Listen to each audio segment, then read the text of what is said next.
Muito bem, sejam todos muito bem-vindos. Nesta sexta-feira, o nosso debate Farol, e nesta sexta-feira, excepcionalmente, não teremos o nosso tradicional Farol de Limeira, embora a gente esteja na plataforma do Farol, porque daqui a pouquinho, 10h30, Márcia Lucato, ao lado da Karen Rossi, estarão aqui recebendo uma convidada muito especial, surpresa.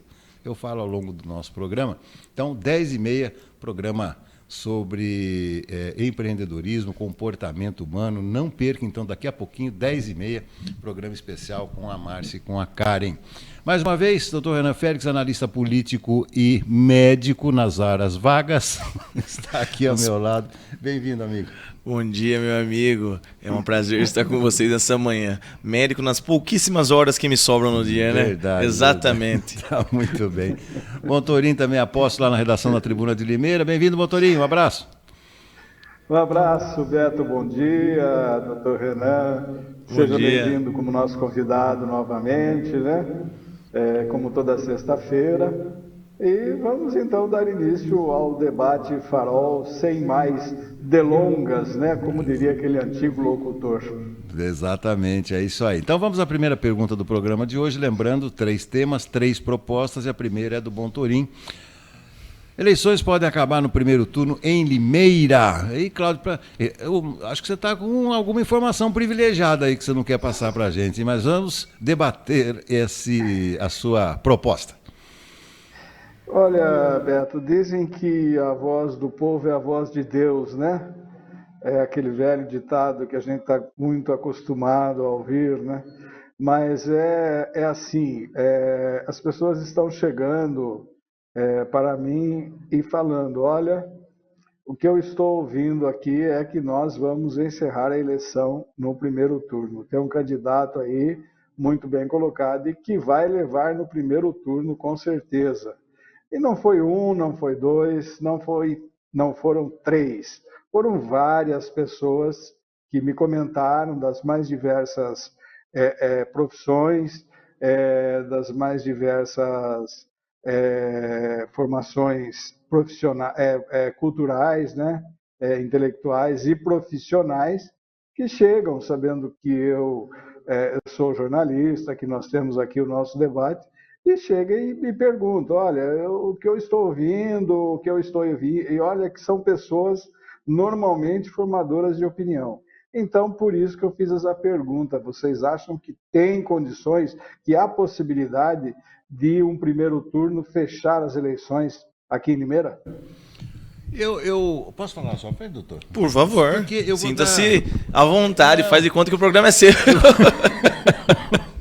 Eu queria fazer uma observação técnica, não é nem política, não.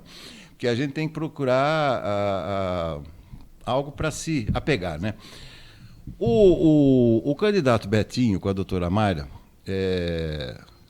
como vice, ele tem o eleitorado do Betinho, tem o eleitorado da doutora Mayra, que ela foi muito bem votada nas últimas eleições, e eles gravitam ali entre a região mais central da cidade, partes, né, das regiões mais periféricas, alguns bairros pontuais.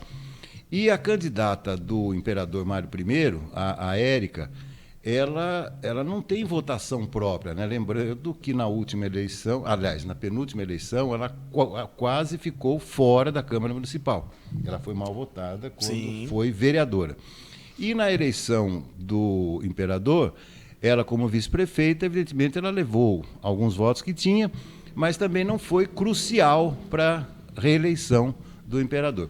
O que eu acho, Cláudio, é que essas 2 faixas de eleitorado conversam. O eleitorado da Érica e o eleitorado do Betinho. Estou falando tecnicamente e com base também na pesquisa que nós divulgamos aqui do portal Todo Dia. O que ocorre é o seguinte, quando você percebe que um candidato diminui as suas chances de eleição, né? O que pode estar acontecendo com a Érica, por exemplo, esse eleitor, para ele, tanto faz votar na Érica como votar no Betinho, porque ele não iria para o Murilo. Não porque não gosta do Murilo, porque ele já tem uma opção fora do Murilo, né? Os que são eleitores do Murilo Félix, eles vão permanecer. Eles não vão votar para o Betinho, muito menos para a Érica. Caberá ao Murilo chamar esses eleitores para ele está trabalhando para isso, com todo o direito, com todas as condições para isso. Então, Cláudio, eu vejo que, se nós observarmos um movimento do tal voto útil e sendo a continuar o número exibido pela pesquisa, que a Érica estaria em terceiro lugar, eu acho que esse eleitor da Érica pode sim declarar e votar no Betinho, e aí nós teríamos condições para uma eleição em primeiro turno, tecnicamente. Agora, eu acho isso também não é algo simples de acontecer. Tá? Vamos à sua análise. Eu acho, faço uma reflexão semelhante, um pouquinho discrepante. Sim, eventualmente, o eleitorado do candidato Betinho é muito semelhante ao eleitorado da Érica Tanque. O problema é que as farpas soltadas durante a pré-campanha e a campanha eleitoral foram muito evidentes entre um candidato e outro. E isso serviu até como discussão familiar entre famílias, né? Então, alguém que defendia a Érica começou a brigar com um cara que começou a defender o Betinho pelas farpas trocadas entre os dois. Então, como existe uma guerra meio declarada entre os dois, eu acho meio difícil que o eleitorado fale, use bem, vou voltar lembrar, né? Me embolelei todo aqui para falar. Lembrar do que aconteceu antes, que o Betinho era próximo defensor do governo Mário Botion, até 6 meses atrás, né? E votar na Érica. Eu acho que talvez é mais palatável o eleitor da Érica ou do Betinho talvez se transferir para o Murilo do que um para o outro, em função dessa guerra declarada que eles fizeram no início da pré-campanha e durante a campanha eleitoral. Acabar no primeiro turno eu acho meio difícil. Por mais que exista um candidato bem na frente, é meio, no cenário atual, analisando boca a boca, né, como a gente fala na boca pequena, a gente vê que o Murilo que é o segundo candidato, vem ganhando força, né? E derrubá-lo junto com a Érica logo no primeiro turno é uma tarefa que, olha, não é moleza. Eu acho que não é o cenário, a realidade que vai imperar no dia 6 de outubro. Eu acho que temos, sim, segundo turno, resta saber com quem. Se permanecer como estão as pesquisas, eu acredito que vá Murilo Félix e Betinho Neves para segundo turno e vão juntos ali disputar o segundo turno, e aí vai ficar aquele negócio, né? O eleitor da Érica, ela vai votar em quem? Na mudança ou na mesma coisa? Porque o governo do Betinho, como vereador, ele sempre esteve alinhado ao Botion, né? Sempre esteve alinhado ao Mário, ao prefeito Mário Botion. Então, a Érica, ela traz a proposta de continuar o governo, e o Betinho traz a proposta já com ele, né, de mudança. Mas ele participou do governo, estava no governo, né? Então, é uma mudança meio que... Enfim, né? Tem que entender isso. Estou falando, analisando o cenário, viu, Beto? Então, eu acho que é mais ou menos por aí. Creio sim que vai ter segundo turno, e eu acho que vai dar Betinho Neves e Murilo Félix. Essa é a minha aposta para essa eleição. Nós já tivemos o Rambo, né? Tivemos o Exterminador do Futuro, né? O Mário é exterminador de CPF e CNPJ, né? Quem ele puder exterminar, seja empresa, seja pessoa, ele extermina mesmo. Ele é implacável nisso aí. Cláudio, eu vou deixar para você... Posso dar uma conclusão? Rapidamente, por favor, vamos lá. Na realidade, essa questão eu coloco porque eu acredito que é mais fácil um voto do Murilo e voto da Érica migrarem para o Betinho Neves, porque os três praticamente transitam na mesma área, né, de eleitores, né, na mesma vertente ideológica, se podemos chamar assim. Mas se for levar em consideração as propagandas eleitorais que eu tenho visto mais a miúde, é complicado, porque nós temos 3 candidatos que apresentam propostas e falam o que pretendem fazer, que são o Betinho Neves, o Murilo Félix e o Mitsunaga, do PT, né? E nós temos uma candidata que atua apenas como papagaio de pirata, repetindo tudo o que o prefeito Mário Botion já disse.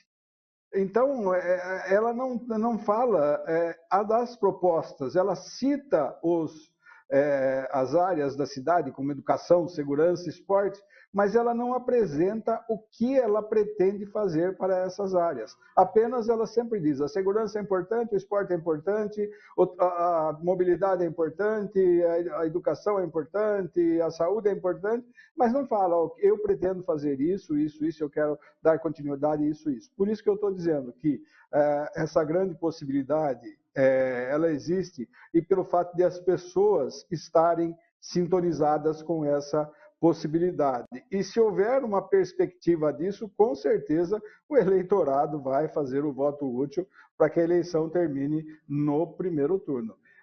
Enfim, né, política é política, a gente sabe que é uma ciência inexata, né, e totalmente incoerente. Então, com certeza. Por isso, e o debate é o debate, por isso que tivemos aqui 3 posicionamentos respeitáveis e diferenciados. Por isso que o debate é bacana. Só para completar aqui. Ô, Cláudio, pare de falar, Cláudio, nós temos outro tema. Hoje tem mas hoje tem um debate pelo portal G1, né? Entre os 4 candidatos, às 14h30, não vai passar na EPTV, é apenas as outras ferramentas do Grupo EP, né? do Grupo Globo também. G1 Piracicaba, G1 Campinas e Cidade On e EP FM, né? Então nós teremos esse debate às 14h30 aí, entre os 4. Perfeito. Vamos ao segundo tema. Meu querido J. Neto já está colocando aqui. Rejeição eleitoral. É fixa ou oscila? Esse tema é meu, porque nós tivemos uma como é que eu vou dizer, né? Uma montanha-russa, né? Desse quesito rejeição nas eleições paulistanas, né? Depois da cadeirada e tal. Mas eu queria lembrar, principalmente para os mais novinhos, né? Aqui em Limeira nós já tivemos campeões de rejeição, né? Entre eles eu citaria 3. Sempre tiveram uma altíssima rejeição. Talvez o principal deles, que nunca tenha sido eleito a cargo nenhum, Luiz Henrique Quintal. Bastante rejeição. Ele sempre manteve uma rejeição altíssima aqui em Limeira. O segundo candidato que sempre teve rejeição aqui em Limeira é o ex-prefeito cassado Silvio Félix. Também teve rejeição, não propriamente talvez pela cassação, mas porque ele representava uma fatia do eleitorado a qual a outra fatia não gostava. Então, isso explica a rejeição do Silvio. Então, nós tivemos o Silvio. Mas lá atrás também nós tivemos outra personagem com muita rejeição, que era a ex-vereadora Elza Tanque, saudosa memória. E a Elza, muitas vezes nas pesquisas, quase todas, pontuava com níveis de rejeição.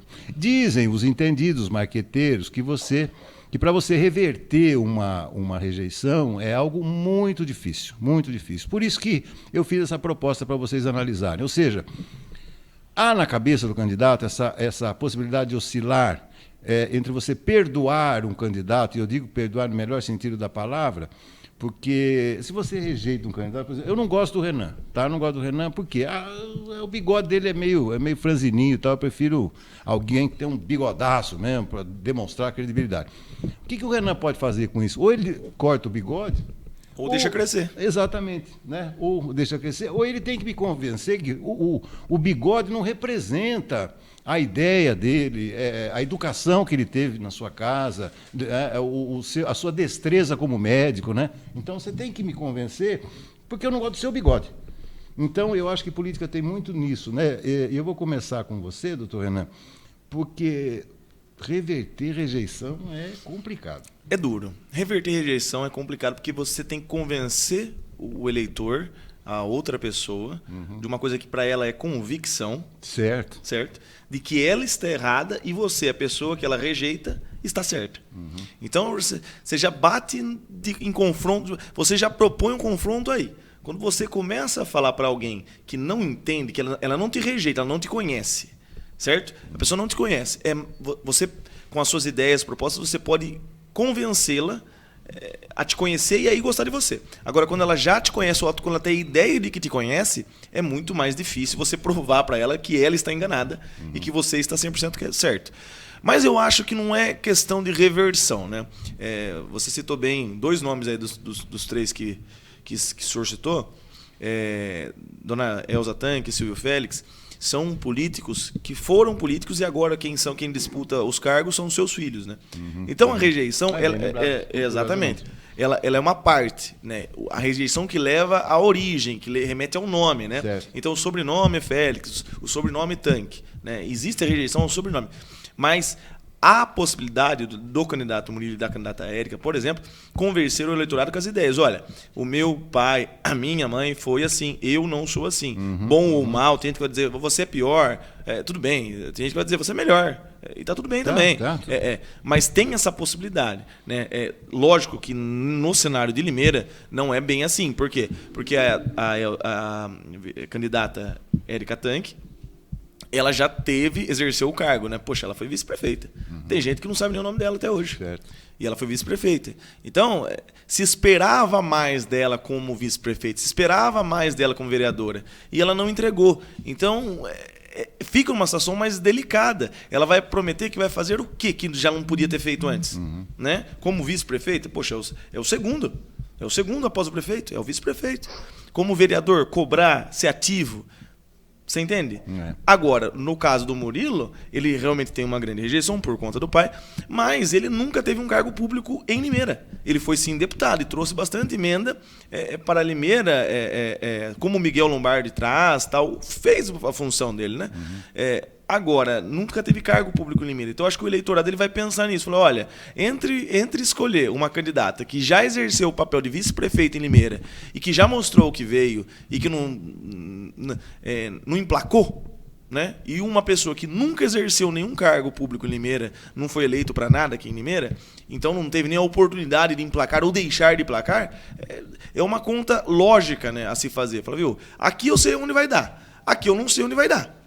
Né? Então, eu acho que nesse sentido, trazendo isso para a eleição municipal, a rejeição do Murilo e da Érica, elas entram em vertentes diferentes, em mãos diferentes. A Érica, ela já teve ela tem a própria rejeição. O Murilo tem a rejeição do pai. Você entendeu? Eu acho que é mais nessa vertente. Mas que é difícil reverter uma rejeição. É bem difícil reverter uma rejeição. A gente brinca, né? A pessoa quer que você prove que você é diferente, mas ela não te dá a oportunidade de provar. Você entende? Por isso que é difícil. Uma das principais críticas, Cláudio, que a gente ouve a respeito das consultas médicas, né? É porque são consultas de 10, 12 minutos, né? 15 minutos, né?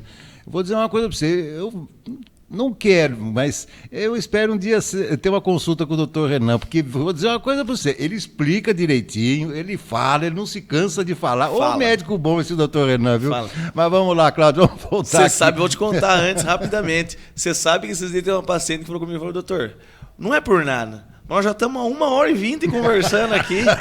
O senhor não tem mais gente. Ele falou assim, não, eu tenho, mas é que eu gosto de falar, o assunto vai bem e tal. Chega no final do dia, estou quase com faringite já, velho. É duro. Bom, Torinho, você que é muito experiente também nessa área política, o que você tem a dizer desse tema? Olha, a rejeição é uma coisa natural do candidato e é muito difícil a reversão. Quando a pessoa, aí entra um outro quesito. Quando a pessoa não é conhecida, ela tem pouca rejeição. Agora, no caso, se a Érica Tanque não é conhecida como vice-prefeita e ela já teve a mãe como vereadora, já foi vereadora, ela tem uma rejeição altíssima, né? Então, a rejeição é complicada para o candidato, dificilmente ele consegue reverter essa rejeição e, na realidade, é a rejeição que vai determinar o resultado nas urnas, né? Não é nem a votação positiva no candidato, mas sim a rejeição. No caso do Murilo, como disse o doutor Renan, é correto, a rejeição é em relação ao pai e não ao filho. Agora, a ele há uma possibilidade dele reverter isso, mas nós já estamos praticamente na antivéspera aí, né, nas barbas da eleição do primeiro turno, então é mais complicado. Você, quando tem uma pesquisa na mão mais atualizada, você vai direto na rejeição e percebe que aquele candidato realmente ele se tornou rejeitado porque ele é conhecido por causa de seu apoiador ou por causa das pessoas que estão do lado dele, né? E quando o candidato não é conhecido, ele tem pouca rejeição.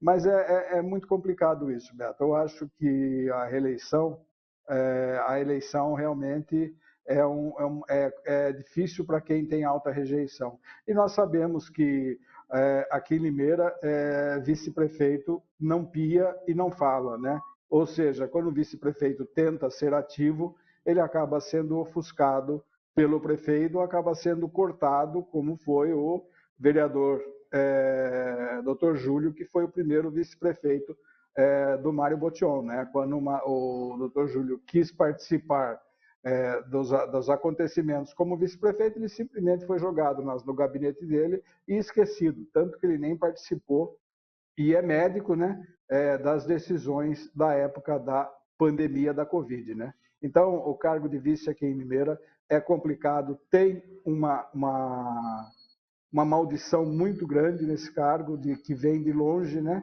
Eu participei de uma administração que acontecia isso, outras administrações também aconteciam isso, né? Com o Jurandir, Paulo D'Andrea, né? Sempre escolhiam um candidato ali que não pudessem fazer frente a eles numa próxima eleição. Então, Beto, é isso mesmo. Eu acho que a rejeição é o que dita uma eleição, não é nem os votos positivos. Agora resta nos esperar, né? Não sei se alguém vai soltar uma pesquisa nova daqui de Limeira, eu acredito que não. O G1 Campinas soltou hoje uma de Campinas, né, entre os candidatos, e o Dário está na frente, ganha em todos os sentidos e simulações de segundo turno, né? Em algumas o Tourinho aparece na frente, em outras o Rafa aparece na frente no segundo lugar, né? Mas essa situação é que realmente vai demonstrar isso. A rejeição, acredito que vai determinar a eleição aqui em Limeira. Nosso último tema, aliás, precisamos ser educados hoje, né? Daqui a pouquinho tem a Márcia com as suas convidadas aqui, né, no nosso programa. Nós temos mais 5 minutinhos para a gente encerrar o programa de hoje, então vamos ao último tema proposto pelo Dr. Renan. É possível zerar as filas de consultas médicas? Vamos lá, doutor, é possível ou não? É uma pergunta que eu escuto bastante como médico. Doutor, mas e no SUS, por que não vai? Por que demora? Por que é tão oneroso, tão demorado, tão burocrático para se conseguir uma consulta? As filas intermináveis para procedimento, para consulta. Pergunta simples, é possível zerar? E eu pergunto a vocês, é possível zerar? Na minha convicção, zerar é impossível. Impossível. Tá certo. Mas dá para otimizar. Então, hoje, eu morei 7 anos da minha vida em Taubaté. Cursei faculdade lá. E lá conheci, morei em Campinas, enfim, né? Rodei algumas cidades já. Pouco tempo, mas rodei. E a gente vê que em algumas cidades do Brasil, as filas elas têm prazo. Tá? Uhum. Então, dentro de 30, 60 dias, você atende o último da fila nesse prazo. Tá. Você entrou hoje, até 60 dias você conseguiu fazer o procedimento, passar em consulta, enfim. Em Limeira isso não acontece, né? Então, por que isso não acontece? Porque é muito papel, é muito burocrático, né, Beto? Para passar em consulta, né? Por exemplo, um exemplo, quando você faz um encaminhamento do paciente, eu sou médico, posso falar, né? Faltou o CID. O cara tem que voltar com você, mas como é que ele acha você? Até ele voltar. Então, às vezes entendi, um pequeno detalhe. Um detalhe pequeno trava uma coisa que é extremamente importante. Entendi. E nisso aí vai 2, 3, 4 semanas. Então, assim, a fila vai aumentando. Né? Então, se a gente diminuir a burocratização que existe no SUS e agilizar mais o sistema, tirar um pouco esse negócio. Na minha cabeça é assim, Beto, eu sou meio diretão. Tá com dor de cabeça? Vamos tratar a dor de cabeça boa. Ah, mas tá faltando. Você entendeu? Tá, vamos pensar um pouquinho mais nas pessoas, né? Na minha cabeça acho que tem que ser assim. As coisas tem que acontecer dessa forma. Então, zerar, dá para zerar? Não. Dá para ser instantâneo? Não. Mas dá para otimizar, dá para melhorar.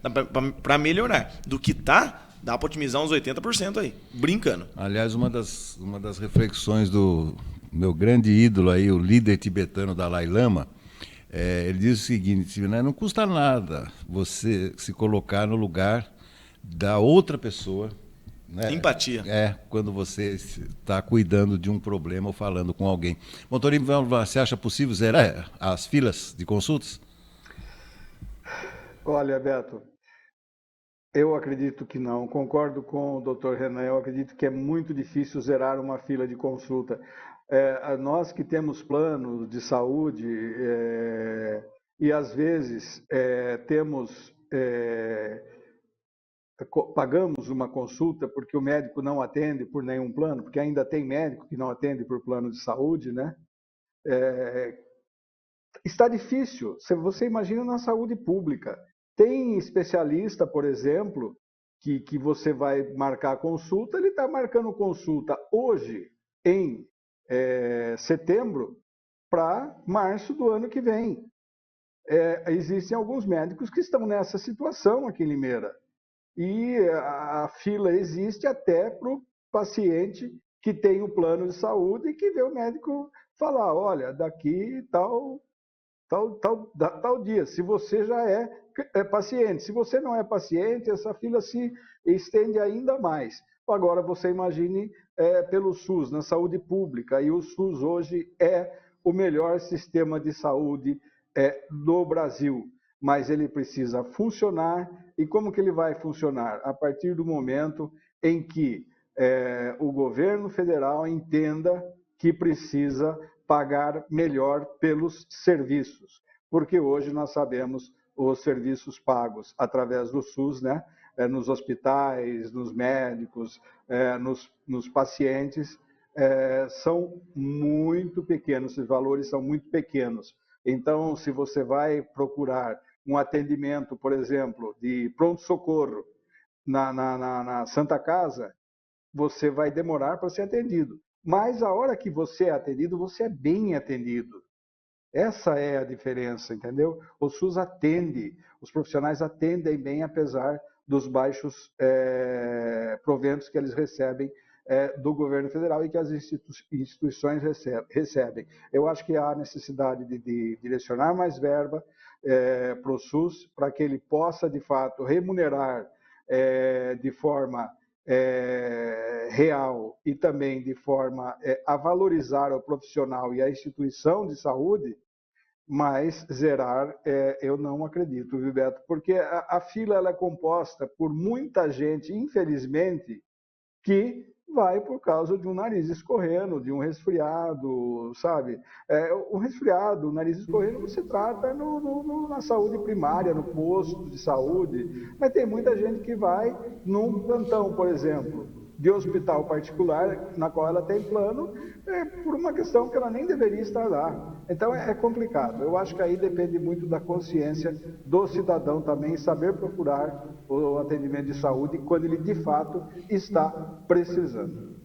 Aliás, tem um hospital particular aqui em Limeira, né, que teve o prédio construído aí por uma construtora bastante conhecida aqui na cidade, milhões de reais, e até hoje, vergonhosamente, há filas de gente para ser atendida no seu pronto-socorro, coisa que não dá para entender. Um hospital, filas no seu pronto-socorro. Eu passo todo dia de manhã lá. Eu vejo. Eu passo todo dia de manhã lá para vir para cá. Tem dia que tem gente fora esperando para ser chamado na pré-consulta ou no atendimento dos serviços do atendente. É uma vergonha. Por que fez aquele prédio daquele tamanho e não consegue atender gente lá embaixo? Bom, isso não é problema nosso, é problema de quem administra esse hospital. O Cláudio, o meu querido aqui fez uma pesquisa, molecada é boa para isso, né? Porque eles fazem uma pesquisa rapidinho. Acho que o Cláudio se enganou que hoje não tem. Foi ontem esse debate que você falou aí do G1. Um debate, mas hoje eu acho que não tem nenhum, não. Foi ontem. Não, hoje não tem. Hoje não tem. Eu me enganei, realmente. Não, foi tá bom. Ontem. O debate foi ontem e eu não tenho como falar porque eu não assisti. Tá certo. Montorim, deixa a Márcia entrar aqui com as convidadas dela. Muitíssimo obrigado, meu amigo. Segunda-feira tem mais. Um grande abraço, excelente final de semana. Excelente final de semana para os dois, para todos que nos acompanham. Até segunda-feira. Valeu. Parceiraço. Sempre. Valeu, obrigado. Pessoal, vem aí a Márcia Lucato com as suas convidadas, né? Programa gostoso, legal, tenho certeza que você irá aplaudir. Mas antes, o boletim do nosso companheiro César Roberto e eu volto na segunda-feira às 10h.